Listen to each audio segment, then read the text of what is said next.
Students, I am going to explain next paragraph of this lesson. In fact, that's what, वास्तव में that's what, इसी के लिए they are trained for, उनके लिए ट्रेंड किया गया है। किनके लिए? जो सोल्जर्स हैं मोनाको के, वहाँ के सोल्जर्स को किसके लिए ट्रेंड किया गया है? लोगों को मारने के लिए। ये बात राजा ने कही।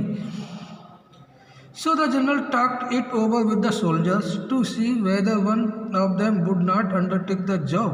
इसीलिए जनरल ने बातें की ओवर विद द सोल्जर्स, सिपाहियों के साथ, टू सी ये देखने के लिए, whether one of them क्या उनमें से कोई भी एक would not undertake the job, इस जॉब को नहीं कर सकता है कि वो जो प्रिजनर है वहाँ का उसके लिए मार सके।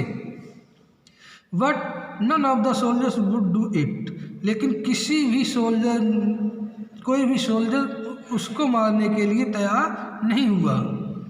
No, they said, नहीं, उन्होंने कहा, सोल्जर्स ने कहा, सिपाहियों ने कहा, we don't know, हम नहीं जानते, how to do it, कि ये कैसे होगा, हम ये नहीं जानते हैं कि ये कैसे होगा, कि मैं इनको कैसे मारूंगा। It is not a thing we have been taught, ये ऐसी बात नहीं है, ये ऐसा कोई काम नहीं है जो हमें सिखाया गया है कि आपको लोगों के लिए मारना है। What was to be done, अब क्या करना है? Again the ministers considered and reconsidered, again दोबारा फिर राजा ने अपने मिनिस्टर्स के लिए बुलाया और उनसे बातें की और इस मामले के लिए समझा।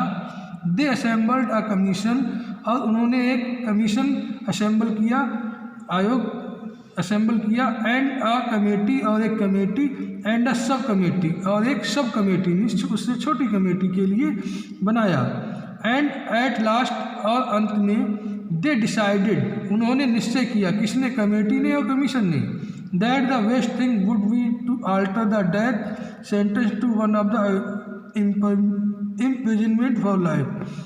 And at the last decided, उन्होंने आखिर में डिसाइड किया, दैट द बेस्ट थिंग, सबसे अच्छी चीज़ है, would be to alter the death sentence to one of imprisonment for life, कि उसकी जो मृत्यु की सज़ा है उसके लिए अब पूरी लाइफ जेल में रहना पड़ेगा, उसके लिए ये फिर किया गया। This would enable the king to show his mercy, इससे क्या होगा कि लोग ये समझेंगे राजा ने क्या दिखाई है, उस पर दया दिखाई है, उस कैदी पर दया दिखाई है, राजा बहुत दयालु है। And it would be come cheaper, और ये सस्ता भी होगा, क्योंकि उसको मारने के लिए पैसे बहुत खर्च करने पड़ रहे थे, लेकिन जब वो उसे पूरी लाइफ जेल में डालेंगे तो उसमें पैसा खर्च नहीं होगा। ये बात उन लोगों ने सोची, और इससे क्या होगा कि राजा, वहाँ की जनता ये भी सोचेगी कि राजा कैसा है, बहुत ही दयालु है, उसने उसकी मौत की सज़ा को केवल फांसी उसने बदल दिया, जीवन भर जेल में डाल दिया। The king agreed to this, और इस प्रकार राजा सहमत हो गया। And so the matter was arranged, और इसीलिए वो मैटर, मामला कैसा हो गया, सुलझ गया। The only hitch now was that there was no suitable prison for a man sentenced for life. The only hitch, केवल एक ही प्रॉब्लम थी, हिच मीन्स प्रॉब्लम, केवल एक ही समस्या थी। नाउ वाज दैट, वो ये थी, there was no suitable person, कोई भी उपयुक्त, सुटेबल प्रिजन, कोई भी उपयुक्त जेल नहीं थी, कोई अच्छी सी जेल नहीं थी, फॉर अ मैन, उस व्यक्ति के लिए जो पूरी लाइफ उसमें रहे, पूरी लाइफ उसमें काटे उस जेल में, ऐसी कोई वहाँ पर जेल नहीं थी।